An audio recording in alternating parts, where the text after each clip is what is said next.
अस्सलाम वालेकुम। आज की हेल्थ टिप है नींद, स्लीप। जैसा कि हमेशा मैं कहता हूँ कि पहले ज़माने में जब खुराक इतनी लग्जरी नहीं, मुरगन नहीं थी और जो हमारे लिविंग थी वो सादा सी थी, तो लोग रात को जल्दी सोते थे और सुबह जल्दी उठते थे।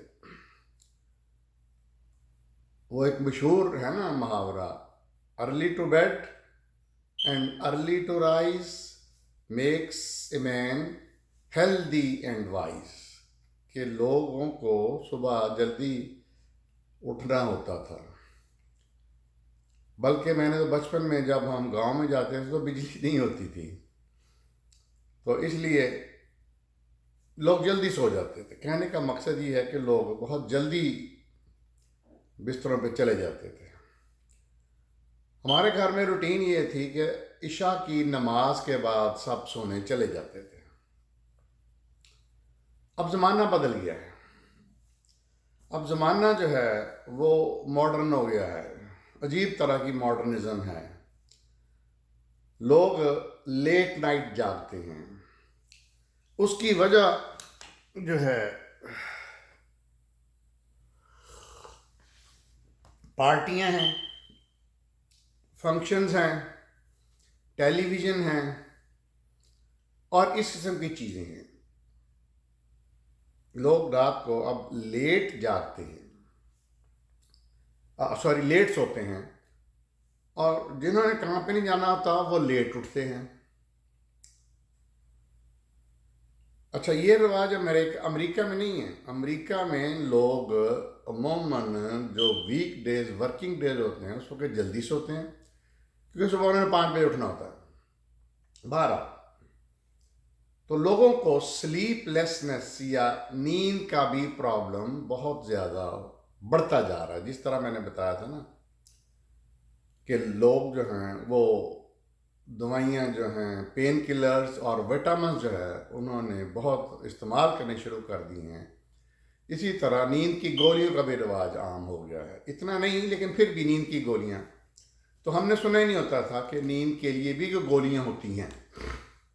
तो ये बहुत बड़ा प्रॉब्लम है।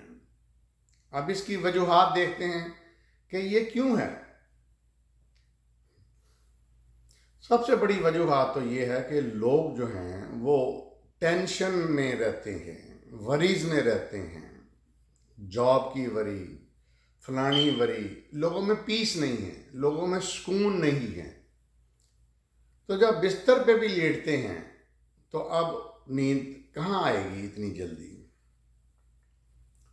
तो नींद भाग गई है लोगों की। मैं पाकिस्तानी कल्चर की बात करूँगा। फिर वहाँ पे लोग काम नहीं करते, पहले करते थे। पहले लोग करते थे। मुझे याद है कि गांव में भी लोग ना जल्दी सोते थे। सुबह सुबह उठ के हल चलाना, खेती बाड़ी करना, पट्ठे कुतरना, बड़े काम होते थे, तो थक जाता था जिस्म।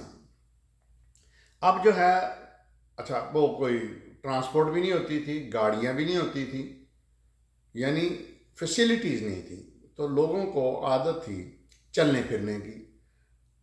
तो अब जो है सूरत हाल यूँ हो गई है कि लोगों के पास इतनी चलने फिरने की, लेबर करने की, जो बंदा को थका देने वाली चीज़ें हैं वो अब नहीं रही। एक तो ये बहुत बड़ा फैक्टर है। ज़रा करीब जाना है, गाड़ी निकाली या पाकिस्तान में मोटरसाइकिल निकाली और वहाँ पे चले गए। तो ये सूरत हाल हो गई है। दूसरा जो है वो खुराक बड़ी अजीब है। खुराक का कोई टाइम नहीं है, हर वक्त खाते रहते हैं लोग, लेट नाइट खाते हैं। अब जो बंदा लेट नाइट खाएगा अब उसको हजम भी नहीं होगी, तो इसलिए उसका मसला रात को नींद के वक्त होगा। तो ये सारी चीज़ों की वजह से लोगों की नींद में बहुत प्रॉब्लम्स आ रहे हैं। ये प्रॉब्लम्स मिडिल एज में ज़्यादा होते हैं। जवानी में मतलब बंदा सो जाता है, ना भी थका हो तो नींद आ जाती है। वो कहते हैं ना कि नींद तो सूली पे भी आ जाती है, तो नींद आ जाती है दोस्तों, लेकिन होना क्या चाहिए वो मैं बताने लगा हूँ। सबसे पहले तो आप अपना रूटीन बनाएं, या जिसको यहाँ पे हम स्केड्यूल या शेड्यूल बोलते हैं, वो शेड्यूल बताएं। कुछ भी हो, हर सूरत आपने इतने बजे लेट जाना है। मेरा रूटीन ये है, मैं अपनी बात जाती पहले करता हूँ। मेरा रूटीन ये है कि मैं इशा पढ़ के 9 बजे मैं सो जाता हूँ। कुछ भी हो, हॉलीडे हो, वीकेंड हो, वीकडे हो, कुछ हो, मैं 9 बजे सो जाना, कुछ भी हो। अब मेरी नींद के बारे में बेगम और बच्चे बड़े हंसते हैं, मजाक उड़ाते हैं कि इनके पास तो ढोल भी बज रहा हो तो ये उठते नहीं हैं। वो बेगम मुझे कहती होती है लोगों को, दोस्तों को, कि ये तो बेड पे लेटते ही खराटे लेने लग जाती हैं। तो पहली बात तो ये है कि आपका स्केड्यूल रूटीन होना चाहिए कि मैंने इतने बजे बेड पे लेट जाना।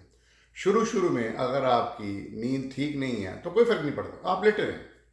साथ ही अपने कमरे में कुछ ऐसे काम करें कि जिसकी वजह से आपकी नींद डिस्टर्ब ना हो। मसलन कंप्लीट डार्क हो, अंधेरा हो, पर्दे लगाएं, जो मर्जी करें, नंबर 1। नंबर 2, उसमें कोई गैस या कोई गंदी स्मेल या कोई इस बड़ा रिफ्रेशिंग सा माहौल हो कमरे का, तो ये भी ज़रूरी है। उसके साथ जो है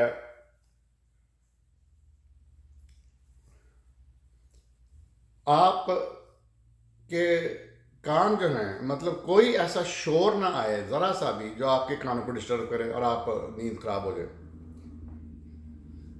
इसी तरह बेड जो है वो बड़ा साफ सुथरा और नरम होना चाहिए। कमरे का दर्जा हरारत या टेम्परेचर जब हम उसको कहते हैं, तो ये सारा कुछ नॉर्मल होना चाहिए। अगर सर्दियां हैं तो कोशिश करें उसको थोड़ा सा गर्म रखने की, कुजी रखने की। अगर गर्मियां हैं तो उसको थोड़ा सा ठंडा रखने की, ये बड़ा ज़रूरी है।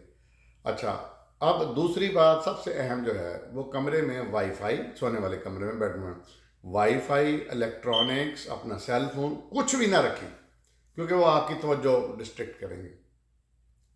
खाना जो है वो सोने से पहले, मगर आपने 9 बजे सोना है तो 6-7 बजे मैक्सिमम खाना खा लें, उससे लेट खाना ना खाएं, ये भी बड़ा ज़रूरी है। जो लेट खाना खाते हैं उनकी हजम नहीं होता और उनको अबात आते हैं और वो उनको बाथरूम जाना पड़ता है और डिस्टर्बेंस होती है। तो दोस्तों, बात करने का मकसद ये है कि कंप्लीट उसको रिलैक्स होके आपने बेड पे लेटना, और ये रूटीन पक्की रखी। शुरू शुरू में हो सकता है अगर आपको डिस्टर्बेंस होगी, मतलब स्केड्यूल नहीं बनाया तो कभी 8 बजे नहीं नींद आई, 9 बजे नहीं आई, लेकिन ये है कि आहिस्ता आहिस्ता आपकी रूटीन ठीक होती जाएगी, वो आपको कुदरती तौर पर। अच्छा, वैसे मुसलमान आप तस्बीह पढ़ें जब आप लेटें, नींद से पहले आप कोई ना कोई अल्लाह ताला का जिक्र करें, तस्बीह पढ़ें। बाकी चीज़ें ना सोचें, कुछ ना सोचें, दुनिया के बारे में ना सोचें, जॉब के बारे में ना सोचें, फैमिली के बारे में ना सोचें। आप तवज्जो रखें तस्बीह करने की, और कुछ नहीं, तस्बीह आती तो अल्लाह अल्लाह करते रहें और लंबे सांस लें। तो ये कुछ चीज़ें हैं जो मैंने टिप्स बताई हैं ताकि जो आपका दिमाग है वो पूरी तरह से रिलैक्स हो जाए। ये एक स्लीप हार्मोन होता है, उसको मेलेटोनियन कहते हैं, तो उसकी वजह से वो गड़बड़ होती है। अब अगर आपकी नींद पूरी नहीं है तो क्या क्या प्रॉब्लम हो सकते हैं? मोटापा हो सकता है, बैक पेन हो सकती है, शुगर हो सकती है, ब्लड प्रेशर हो सकता है, दिल की बीमारी हो सकती है, मेंटल प्रॉब्लम हो सकते हैं, और इसी वजह से प्री मैच्योर डेथ भी हो सकती है। पुअर कंसंट्रेशन, आपकी मेमोरी जो है, याददाश्त का प्रॉब्लम हो सकता है, तो बड़ी चीज़ें हो सकती हैं। ये बिहेवियरल रिस्क फैक्टर सर्विलेंस जो है, उन्होंने बताया है कि 28% और 44% of the adult in the USA report short sleep duration. मगर अगर नींद पूरी नहीं होगी तो वो बताते हैं कि 28 से 44% जो है, जो अडल्ट हैं, उनमें ये प्रॉब्लम है स्लीप का। तो जैसे मैंने बताया कि ये मेलाटोनियन होता है जो ब्रेन का स्लीप हार्मोन होता है, तो आप उसके मतलब ना डिस्टर्बेंस हो जाती है। तो ये तो अच्छा, हाँ, सोने से पहले ना कॉफ़ी पिए ना चाय पिए, उससे भी दिमाग को आपको इरिटेट होगा। तो खाना ज़्यादा बड़ा ना खाएं। तो ये चंद टिप्स थी नींद के बारे में। उम्मीद है आप इस पर अमल करेंगे। देखते रहिए मेरा चैनल डॉक्टर अबू अब्दुल्ला।